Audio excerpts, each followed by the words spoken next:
Hola, soy Justin. Si sientes ansiedad o sufres de los nervios es porque su cuerpo y su cerebro se están reaccionando a ciertas cosas, cosas que le amenazan, cosas que le dan estrés. No es tan solamente porque existe alguna amenaza, sino porque estas cosas están sintiendo una reacción a esas cosas.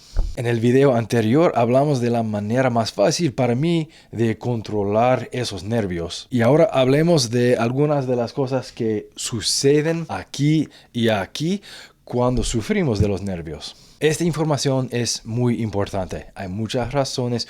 Una es porque si no sabemos mucho de los nervios y por qué sufrimos de ellos, cada vez que sufrimos de la ansiedad podemos hacer el error de creer que hay una razón buena por la ansiedad. La verdad es que el mero hecho de que sentimos la ansiedad no quiere decir que algo malo vaya a suceder.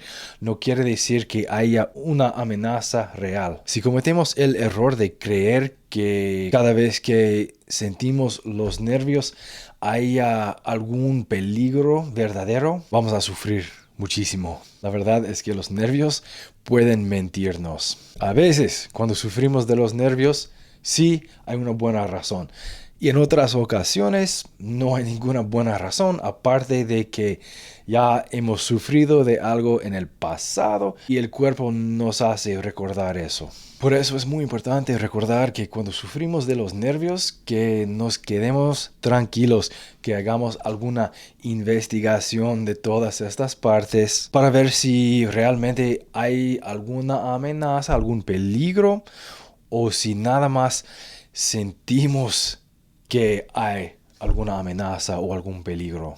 Bueno, más que todo, cuando sentimos la ansiedad es porque el cerebro interpreta lo que sucede a nuestro alrededor como que hubiera algún peligro. Y entonces manda mensajes al cuerpo, a las diferentes partes del cuerpo y les da sensaciones incómodas para que pongamos atención. Ese estado se llama pelear o huir. Ese estado está más preparado para combatir contra alguna amenaza, algún peligro. Solamente que nos hace sentir muy mal en el proceso. Por ejemplo, si andamos entre los árboles en alguna arboleda y de repente sale algún oso, porque eso siempre sucede, es importante que peleemos contra ese oso o que salgamos, que huyamos muy rápidamente de ese oso. En esos momentos muchas cosas cambian. Por ejemplo, el estómago ya no tiene que digerir la comida, no necesita la sangre en esas partes, necesita la sangre en los brazos y en las piernas para pelear o huir. Esos cambios nos hacen sentir algo incómodo en estas partes.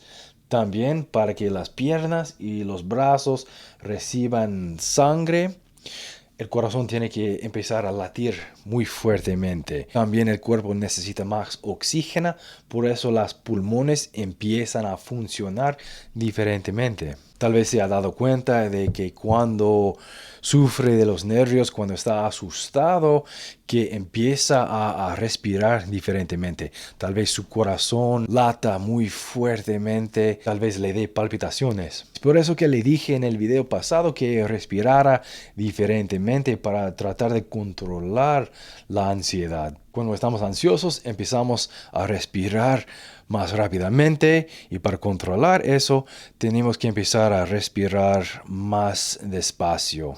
Esas cosas pueden decir a nuestro cerebro que no hay ningún peligro. Bueno, cuando de verdad no hay ningún peligro. Cuando sí le sigue algún oso, no piense en la respirón, nada más corra, porque siempre sucede eso. Otra cosa es que cuando estamos ansiosos nos enfocamos mucho en el peligro. Por eso a veces no puede enfocarse en otra cosa, sino el mero peligro o la posibilidad de algún peligro. Cuando le sigue un oso, no es necesario que piense en los árboles ni en los pájaros que están cantando en los árboles. No, nada más necesita enfocarse específicamente en el oso que está para atrás o en el camino para escaparse del oso. Ahora, esto puede ayudarle mucho en entender la ansiedad y lo que sucede. Aquí tenemos este cerebro. Hay una parte más o menos aquí, pero más por dentro, una parte de tamaño de alguna almendra. Hay uno por cada lado del cerebro y ahí empieza la ansiedad. Esas partes pequeñas se llaman amígdala. Estas partes crean alguna chispa. Y por esa chispa, las señales de la ansiedad pasan por todo el cuerpo para crear ciertos cambios para ayudarnos a enfrentarnos contra algún peligro. Esas partes fueron diseñadas para ponernos en el estado de pelear o huir para poder combatir el peligro o escaparse de ello y después salir de ese estado cuando ya no haya peligro. Pero lo que puede suceder es si uno pasa por algo que sea muy fuerte, muy horrible, o si pasa por muchas cosas que sean horribles más o menos, esa parte del cerebro, esas almendras, digamos, empiezan a funcionar muy bien, muy fácilmente o ya no es muy fácil pagarlas. Nos dicen que hay peligro, aun cuando no hay peligro. Por eso es importante recordar de que el mero hecho de que sentimos ansiedad no quiere decir que realmente haya algún peligro. Puede ser que esas partes ya se hayan acostumbrado a crear esa chispa, a darnos las señales de la ansiedad, a sentirnos sufrir de los nervios. Y por eso ahora lo hace automáticamente, a veces o sin mucha razón o a veces sin ninguna razón. Por eso hablo mucho de los síntomas de la ansiedad, de cómo la sentimos, en cuáles partes del cuerpo los sentimos. Es importante reconocer esas cosas y tratar de distinguir entre cuando sí hay algún peligro y debemos contestarlo y cuando no hay ningún peligro. El cerebro nada más está dándonos ansiedad porque ya se acostumbró a hacer eso. Bueno, esa es la información que yo tenía para hoy. En el próximo video vamos a hablar de los pensamientos, algunas de las cosas que suceden aquí en estas partes del cerebro cuando tenemos ansiedad, por qué sentimos así, por qué no podemos dejar de pensar en ciertas cosas y qué es lo que podemos hacer para tratar de manejar eso.